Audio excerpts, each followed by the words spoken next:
Pernikahan Nabi SAW dengan Aisyah yang masih muda, beliau menikahinya pada bulan Syawal dalam usia 6 tahun. Dan membina rumah tangga dengannya di bulan Syawal pada tahun pertama Hijriah saat berusia 9 tahun. Nah, di sini disebutkan di footnote nomor 24, ini menimbulkan banyak kecaman dari para kaum orientalis dan antek-anteknya tentang pernikahan Nabi SAW dengan Aisyah yang ketika itu masih berusia 9 tahun.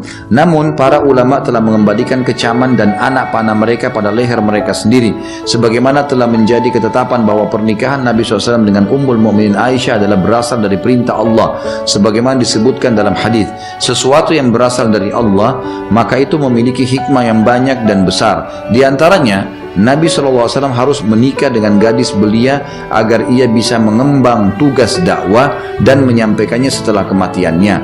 Apalagi sudah dekat masa kematian Nabi SAW. Kan Nabi waktu menikah dengan Aisyah itu sudah di umur 53 tahun ya. Nabi SAW meninggal umur berapa? 63. Jadi cuma fase 10 tahun hidup dengan Nabi SAW. Dan ini fase kaderisasi. Makanya riwayat-riwayat kalau dari perempuan paling banyak dari Aisyah radhiyallahu anha. Bahkan setelah Nabi SAW meninggal, umur beliau itu masih ada ulama mengatakan 17-18 tahun. Tapi menjadi ulamanya sahabat. Sampai banyak sahabat yang bertanya, terutama berhubungan dengan masalah hubungan rumah tangganya Nabi SAW. Keadaan rumah, hukum-hukum wanita, haid, nifas, hukum berhubungan biologis, bermesraan dengan Nabi SAW. Ini semua dari Aisyah radhiyallahu anha. Ini salah satu di antara hikmahnya, sebab Ummul Mukminin Aisyah tergolong sahabat yang paling banyak meriwayatkan ucapan dan perbuatan Nabi SAW. Dialah yang menyampaikan kepada umat tentang kehidupan Nabi secara khusus berupa qiyamul lail, tidur, sholat, pekerjaan di rumahnya, kehidupan rumah tangga, dan banyak lainnya. Ini tidak dimiliki oleh seorang pun dari istri-istri yang lain seandainya ia berusia tua. Niscaya ia mati selang beberapa waktu dari kematian Nabi SAW. Bersamaan dengan itu pula lenyapnya mayoritas sunnah dan berita tentang kehidupan Nabi SAW. Jadi ternyata betul di antara istri Nabi SAW termasuk Aisyah ini istri Nabi yang paling lama meninggal dunia karena masih muda. Dan dengan itu umat banyak mengambil pelajaran dari Aisyah radhiyallahu anha. Beliau Nabi Muhammad SAW tidak menikah dengan satu gadis pun selainnya, dan wahyu tidak pernah turun pada beliau saat berada di selimut wanita selainnya. Maksudnya pada saat berada di rumah wanita lain tidak pernah wahyu turun. Tapi kalau di rumah Aisyah wahyu sering turun, gitu kan? Ini menandakan memang ada hukum tersendiri yang Allah inginkan pernikahan Nabi SAW dengan Aisyah. Aisyah adalah wanita yang paling dicintainya dan pembebasannya turun dari langit ketujuh. Sudah tahu masalah ini ya? Jadi pernah waktu Nabi SAW pulang dari perang Bani Mustalik namanya. Perang ada satu suku namanya Mustalik. Itu Nabi SAW pulang, ternyata waktu pasukan lagi istirahat, Aisyah radhiyallahu anha ini rupanya punya hajat. Orang zaman dulu maaf kalau mau kencing, mau buang air besar pergi ke padang pasir. Kan ini istirahat tengah padang pasir ya.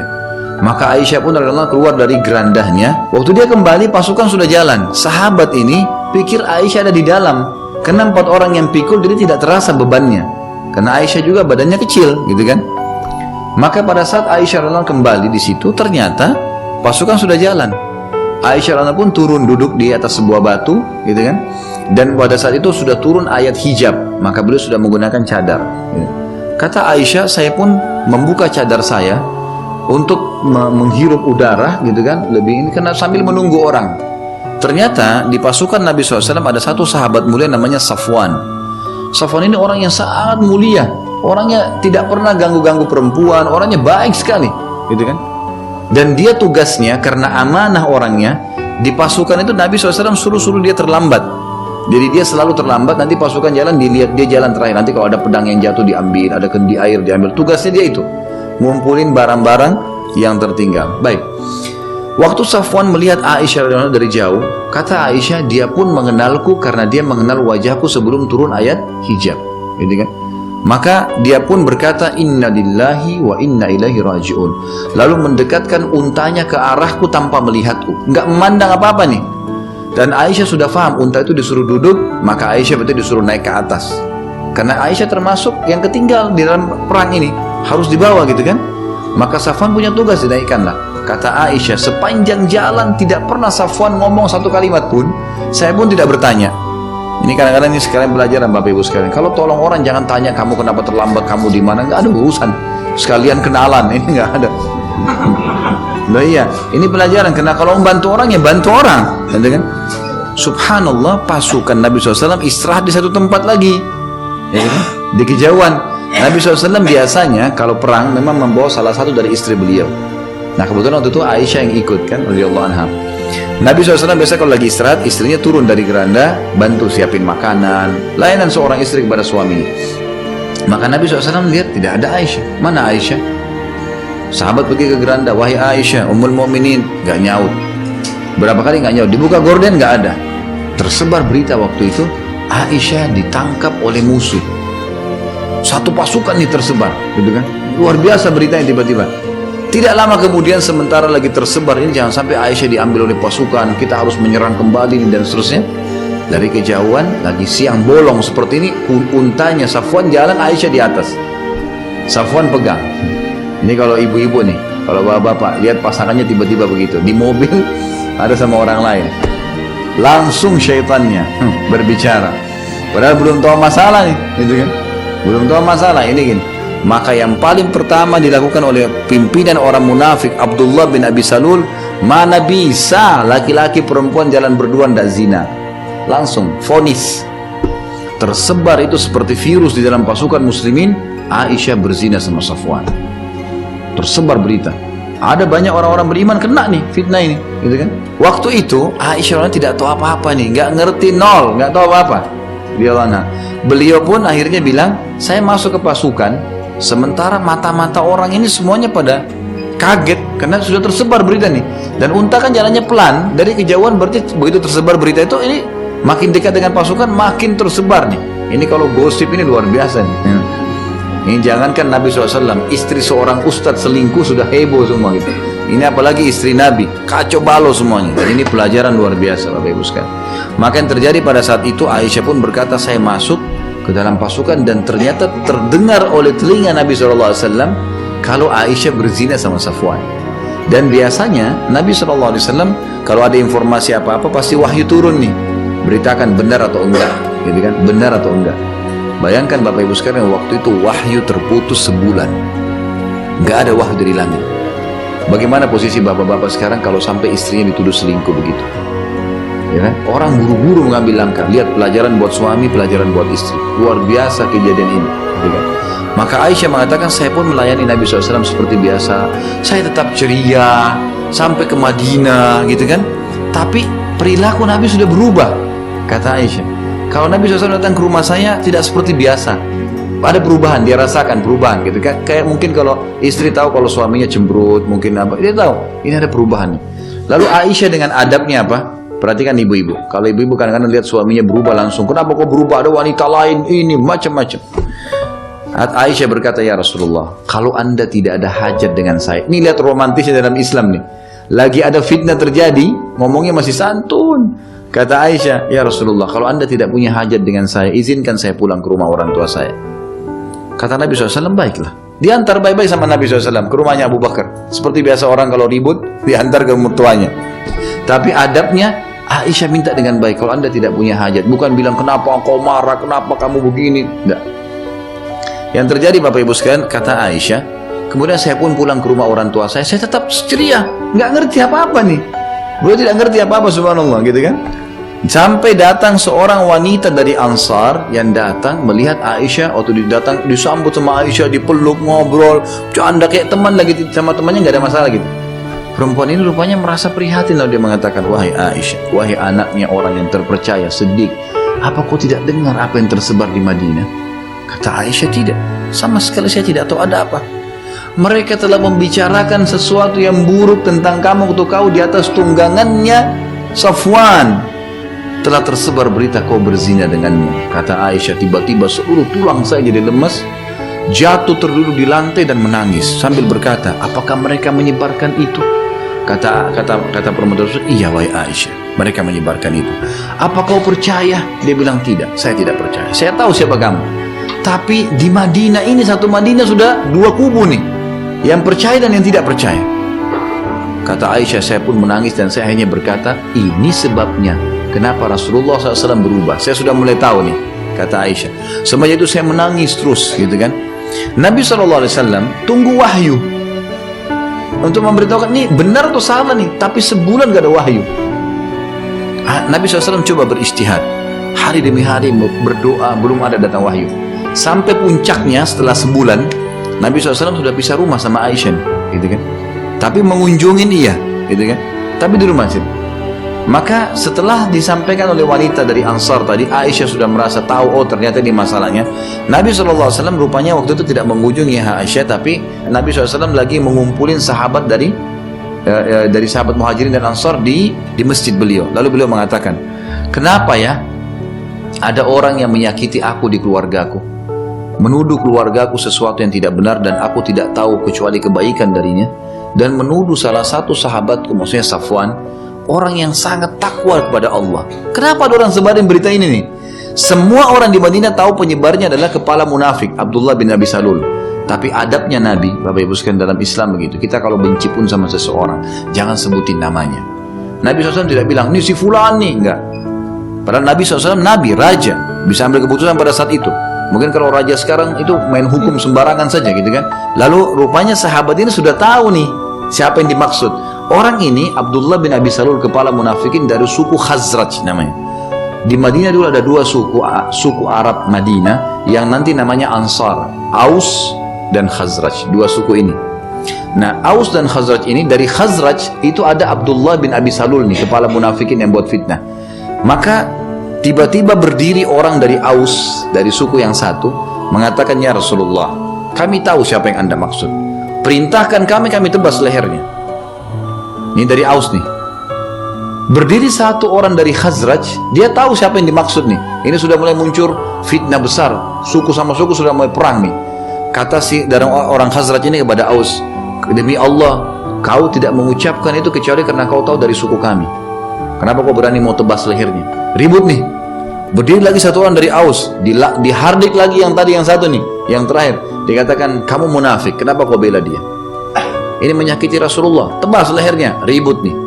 Waktu Nabi SAW lihat ribut sahabat, turun dari mimbar. Nabi diam, nggak ngomong apa-apa. Ini tambah besar fitnahnya. Sahabat pun sering ribut nih. Ini luar biasa gitu ya. Maka Nabi SAW pun menuju ke rumah Abu Bakar. Ini sekarang keputusan terakhir nih. Wahyu belum turun. Beliau datang ke rumah Abu Bakar. Setelah salam sama Abu Bakar mertuanya, gitu kan. Kemudian beliau datangi Aisyah. Aisyah lagi nangis, gitu kan. Rupanya di sini Aisyah sudah tahu berita, awalnya tidak seperti itu. Lalu kata Nabi SAW, ini lihat adab seorang suami pada istrinya, kalau informasi masih simpang siur, belum jelas, apa yang harus dilakukan? Nabi SAW duduk dekat Aisyah lalu mengatakan, wahai Aisyah, dengan suara baik santun, kalau kau benar melakukannya, bertaubatlah sama Allah. Allah Maha Pengampun. Kalau kau tidak lakukan, pastikan Allah akan menurunkan pembelaanmu dari langit ketujuh. Aisyah bilang, tadinya saya lemas, nangis, berhari-hari nggak mau makan. Ini sampai malu rasanya mau keluar rumah nih. Satu Madinah tahu kalau ada berita tentang zina. Dia bilang, tiba-tiba saya punya kekuatan, saya berdiri dan saya mengatakan, ya Rasulullah, Anda pun terpengaruh dengan informasi itu. Artinya, luar biasa kalau sampai suami saya pun begitu. Nabi SAW diam. Kata Aisyah, wahai ayahku, Abu Bakar, tolonglah. Ya, jawab Rasulullah SAW. Jangan Rasulullah pun terpengaruh dengan berita itu. Saya nggak lakukan. Apa kata Abu Bakar? Ini ibu-ibu ambil pelajaran. Subhanallah. Orang kalau kena fitnah, sabar, Tuhannya bersama dia. Kata Abu Bakar, wahai anakku, saya tidak tahu mau jawab apa Rasulullah. Saya tidak tahu itu benar atau tidak. Kalau saya bela kamu, tujuan kamu lakukan, saya salah. Kalau saya mengatakan kau tidak lakukan, saya tidak punya bukti. Madinah sudah fitnah, suaminya sudah karena juga Nabi SAW diam. Abu Bakar pun ayahnya tidak mau bela. Dia balik ke ibunya, wahai ibuku, jawablah Rasulullah SAW. Jawab nih, ini fitnah besar. Kata ibunya sama Abu Bakar, hai anakku, saya tidak tahu mau jawab apa Rasulullah. Saya nggak tahu ini benar atau tidak. Kalau saya bela kamu, sementara kau lakukan, saya berdosa. Tapi kalau saya tuduh kamu, saya salah, nggak boleh. Gitu kan? Lalu Aisyah mengatakan, pada saat itu seluruh tubuh saya lebih remuk dari sebelumnya. Dan luar biasa saya merasa sudah tidak tahu harus buat apa. Sambil menangis dengan suara keras saya mengatakan, ya Rasulullah, demi Allah saya tidak akan tobat kepada Allah masalah ini, karena saya tidak melakukannya. Saya tidak berzina, untuk apa saya tobat, gitu kan? Lalu kata Aisyah, ya Rasulullah, saya hanya akan mengucapkan apa yang diucapkan Yakub alaihissalam, ayah Nabi Yusuf, pada saat Yusuf hilang. Allah menceritakan dalam Al-Quran, innama ashku bathi wa huzni ilallah. saya akan sampaikan keluhan dan kesedihan saya kepada Allah. Kalian semua tidak percaya, saya kembalikan kepada Allah. Pada saat Aisyah menyebutkan kalimat tersebut sambil menangis, maka Nabi SAW tiba-tiba menyudut ke sudut di sudut rumah itu. Biasanya Nabi SAW kalau begini ada wahyu mau turun, maka beliau pun menyudut lalu kemudian turun wahyu. Beberapa saat kemudian kata Aisyah, saya melihat Nabi SAW berkeringat, karena beliau biasa kalau turun wahyu berkeringat. Kemudian beliau mendekati Aisyah berkata, berita gembira wahai Aisyah, Allah telah turunkan pembebasanmu dari langit ketujuh.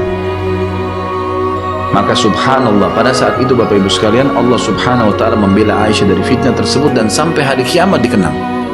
Sebagaimana saya ceritakan sekarang ke Bapak Ibu ini, maka siapapun yang faham tentang sunnah Nabi akan membela Aisyah sampai hari kiamat. Satu kali dituduh, ya, fitnah 1 bulan, Allah bela seumur hidup dunia ini sampai hari kiamat. Bagaimana orang kalau sabar, bagaimana suami sabar, bagaimana istri sabar. Ada fitnah terjadi, jangan buru-buru menghakimi, menuduh, menyalahkan, karena kita tidak tahu. Tapi Allah tidak akan tinggal diam dengan kejadian yang ada. Allah akan bongkar dengan caranya. Sabar, pahala sabar didapatkan kalau cobaan datang. Kalau nggak ada cobaan, kapan kita bisa dapat pahala sabar? Nggak boleh buru-buru. Ini makna daripada perkataan tadi di sini dikatakan, dan dialah adalah wanita yang diturunkan pembebasannya dari langit ketujuh. Ini maknanya. Lalu Nabi SAW tentu menghukum, diperintahkan oleh Allah untuk mencabuk orang-orang yang membuat fitnah, ya, 80 jerah. Umat yang telah sepakat atas kekafiran siapa saja yang menuduhnya berzina. Kalau ada yang sudah turun ayat, sudah membebaskan Aisyah radhiyallahu, kemudian masih dia katakan Aisyah berzina, seperti orang-orang Syiah sekarang, udah itu jelas kekufuran. Gimana caranya istri Nabi dituduh berzina? Gak mungkin. Zaman dulu saya dituduh terus turun ayat membelahnya, gitu kan? Ia adalah istimewa yang paling fakih. Jadi Aisyah memiliki istimewa, istri yang paling istimewa dan paling fakih, paling faham hukum fikih, dan paling tahu tentang urusan agama. Bahkan ia adalah wanita yang paling fakih dan paling tahu tentang urusan agama dari kalangan wanita umat ini secara mutlak. Para pemuka sahabat Nabi merujuk pada ucapannya dan meminta fatwa kepadanya. Ada yang mengatakan bahwa ia membuang kata-kata dari Nabi SAW, namun ini sama sekali tidak terbukti. Ada yang mengatakan Aisyah dusta, itu tidak benar sebagaimana dikarang-karang oleh orang-orang Syiah ini. Mereka memang membenci para sahabat, dan subhanallah orang yang paling dibenci adalah orang-orang justru yang paling dekat dengan Nabi SAW. Sampai saya kadang-kadang melemparkan perkataan yang mudah-mudahan orang Syiah bisa faham tuh. Kadang-kadang kalau kita tanya, ada orang Syiah, pernah teman saya berbicara sama orang Syiah, kebetulan mereka dekat dan sama-sama turunan Habaib nih, turunan Nabi gitu. Yang satu Syiah, yang satu Sunni gitu kan. Yang Syiah, yang Sunni ini berkata kepada yang Syiah, bagaimana kabar antum? Oh baik, alhamdulillah. Bagaimana istri antum? Oh istri ana masya Allah sempurna, baik, suka layani, tidak pernah bantah, baik. Mertua antum bagaimana? Baik, alhamdulillah, mertua tidak pernah bebani apa-apa. Kalau ada saya kasih, kalau enggak dia tidak apa-apa. Langsung si Sunni bilang, kalau begitu kamu lebih baik daripada Rasulullah SAW ya. Kamu lebih baik daripada kakek kita nih. Tiba-tiba kaget si Syiah ini, dia mengatakan kok bisa? Tentu saja Rasulullah lebih baik. Kata dia enggak, pasti kamu lebih baik, karena bagi kamu mertua Nabi itu buruk, Abu Bakar dan Umar. Kau mertuamu baik, berarti kamu lebih baik daripada Nabi karena istrimu lebih baik. Aisyah kamu kafirkan, kamu katakan berzina, berarti kau lebih baik dari Nabi. Diam si Syiah ini. Bagaimana orang bisa mencaci maki Nabi SAW? Ya kan gitu. Saya saja kalau dihina mertua saya pasti marah. Gak mungkin. Berarti saya salah pilih orang dong. Gak mungkin kan gitu. Jadi ini semua pemahaman yang keliru radhiyallahu anha terhadap Aisyah radhiyallahu anha. Ini perlu diketahui.